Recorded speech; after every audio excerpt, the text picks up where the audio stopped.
First, we'll start with a little background information about the elderly population. Older Americans now comprise the fastest growing segment of the United States population. The 2010 U.S. Census recorded that 40.3 million people aged 65 years or older comprise 13% of the population. By the year 2020, this group will increase by nearly 5.5%. As a result of the number of older Americans, the number of elder abuse cases will also increase, and the impact of elder abuse as a public health issue will grow. Victims of violence have twice as many physician visits when compared to the general U.S. population, allowing opportunities for discovery and intervention. Physicians and nurses are in a unique position to identify, advocate for, and help manage this vulnerable population.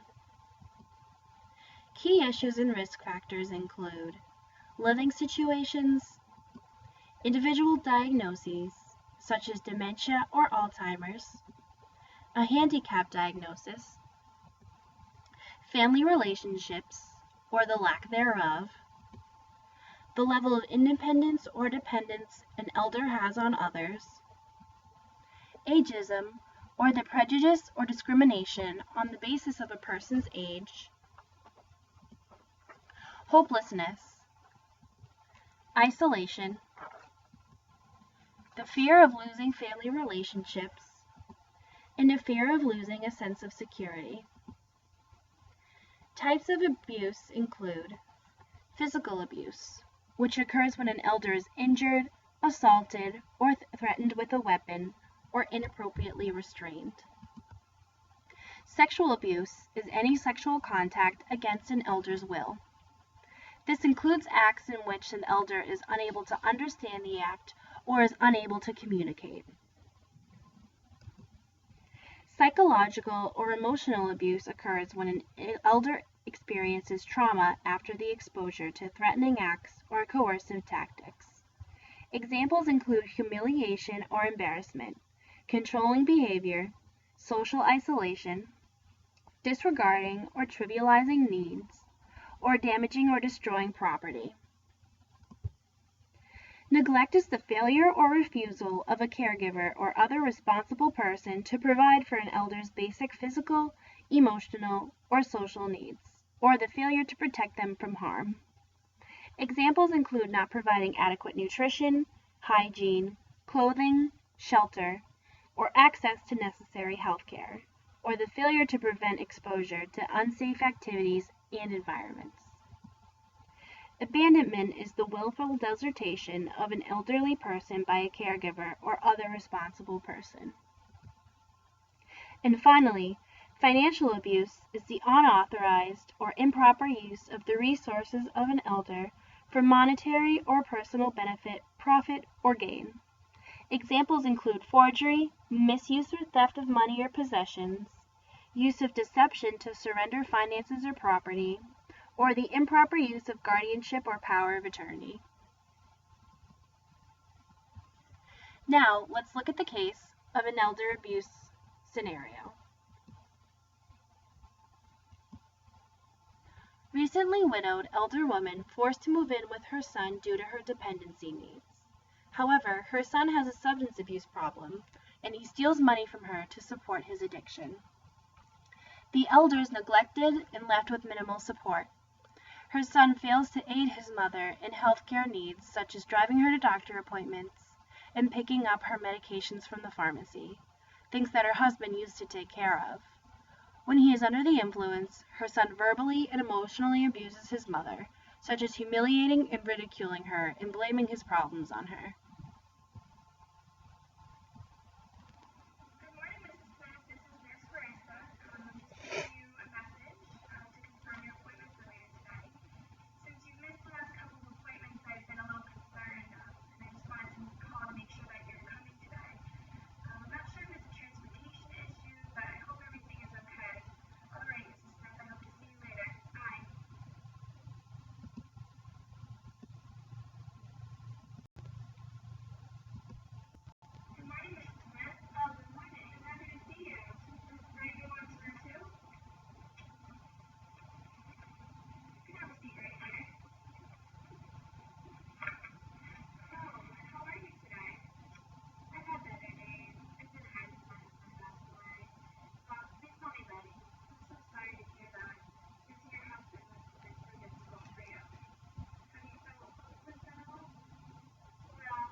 It is important for the nurse in a therapeutic manner to gather information from Betty, such as her situation at home, her relationship with her son, support systems, and her fears and anxieties. Communication techniques include actively listening. Listening is essential to understand the patient. The only person who can tell the nurse about the patient's feelings, thoughts, and perception of the self is the patient. Therefore, the first rule of a therapeutic relationship is to listen to the patient. It is the foundation on which all other therapeutic skills are built. Broad questions to encourage her to express her feelings and thoughts. Broad openings let the patient know that the nurse is acceptable, accessible, and following what the patient is saying. Restating is the nurse's repeating of the main thought the patient has expressed. Sometimes only a part of the patient's statement is repeated. Restating shows that the nurse is listening, and it can focus attention on something important that might otherwise have been overlooked. Clarification is when the nurse tries to put into words vague ideas or thoughts that are implicit or explicit in the patient's verbal message. It is necessary because statements about emotions and behaviors are rarely straightforward. Silence on the part of the nurse has varying effects, depending on how the patient perceives it. To a talkative patient, silence on the part of the nurse may be welcome, as long as the patient knows that the nurse is listening. Silence can prompt the patient to talk. Some introverted people find that they can be quiet but still be liked. Silence allows the patient time to think and to gain insight. Focusing helps the patient expand on a topic of importance. It can help the patient become more specific, move from vagueness to clarity, and focus on reality. How would the nurse move forward with this interview? What types of communication would the nurse need in order to gather adequate information to help her patient? It is important that as a nurse, we keep an open eye for all forms of potential abuse. Again, these include physical, sexual, emotional abuse, neglect, abandonment, and financial abuse.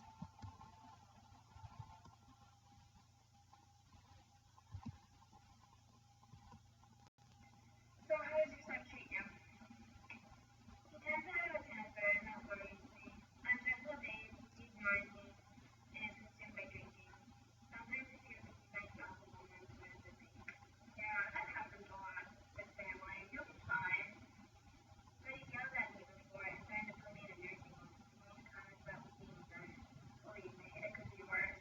Nursing homes really aren't that bad. And you shouldn't be afraid. His mom Anita is grieving. Maybe this is his way of dealing with the death of his mother. He's made no less than her now.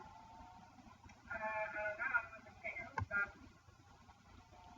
I don't know what to do at this point. I'm starting to feel hopeless and nothing else has control. A lot of people your age start to feel this way. Oh, time's up. I have to get to my next appointment.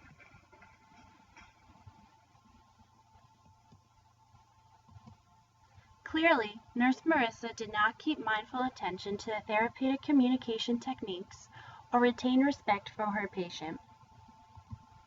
What would you have done? What should or could the nurse have done differently?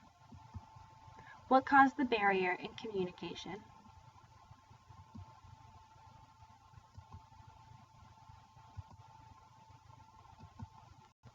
How does your son treat you? He tends to have a temper and that worries me. On stressful days, he ignores me and is consumed by drinking. Sometimes it feels like he finds alcohol more important than me. I'm so sorry to hear that.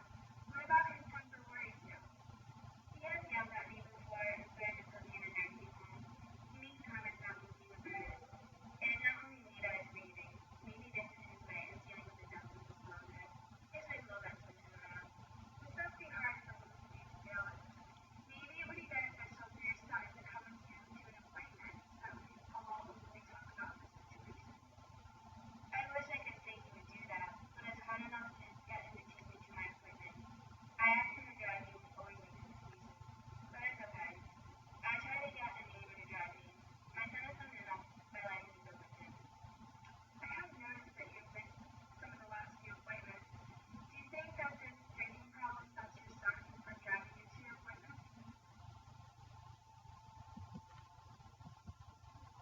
What did Nurse Marissa do differently this time? How did she facilitate communication rather than hinder it? Can you identify what kind of abuse is portrayed in this scenario? We found that emotional, financial, and neglect are all present. Elder abuse can have several physical and emotional effects on the individual. Many victims suffer physical injuries like minor cuts, scratches, bruises, and welts. Elder abuse can also have emotional effects as well. Victims are often fearful and anxious. They may have problems with trust and be wary around others. It was reported that 1 in 10 elders report emotional, physical, or sexual mistreatment or potential neglect in the past year. Many cases are not reported because elders are afraid to tell police, friends, or family about the violence. The CDC has a 4-step approach for elder abuse prevention. Step 1 is to define the problem. Before we can prevent elder abuse, we need to know how big the problem is, where it is, and whom it affects. Step 2 is to identify risk and protective factors. It is not enough to know that the elder abuse is affecting a certain population in an area. We also need to know why. Step 3 is develop and test prevention strategies with the patient. And step 4 is to ensure that widespread adoption and understanding has been made between the nurse and the patient through effective communication. So, Betty, after talking, I feel very concerned about how you've been treated along with your son, and I want to help you realize that the environment you're living in is not a healthy one for you. You know what I mean? Now, in the state, it's meant to be to report how your son's been treating you. Your safety and well-being is the highest priority to me, and the only way for me to ensure this is to report the situation. I understand your responsibility to report. I now know that my home situation is not right for me. I haven't addressed my home situation with anyone, but if fear of being abandoned by my son is living the only family I've left, I'm afraid of being put in a nursing like look at this together. Going to a nursing home is not my only option, and I've been offered some resources to enroll with them too. Thank you, Nurse Marissa. I really appreciate your concern. I don't listen to any resources to support the patient. As we saw, Nurse Marissa explained to her patient that it was her duty to go ahead and report the situation.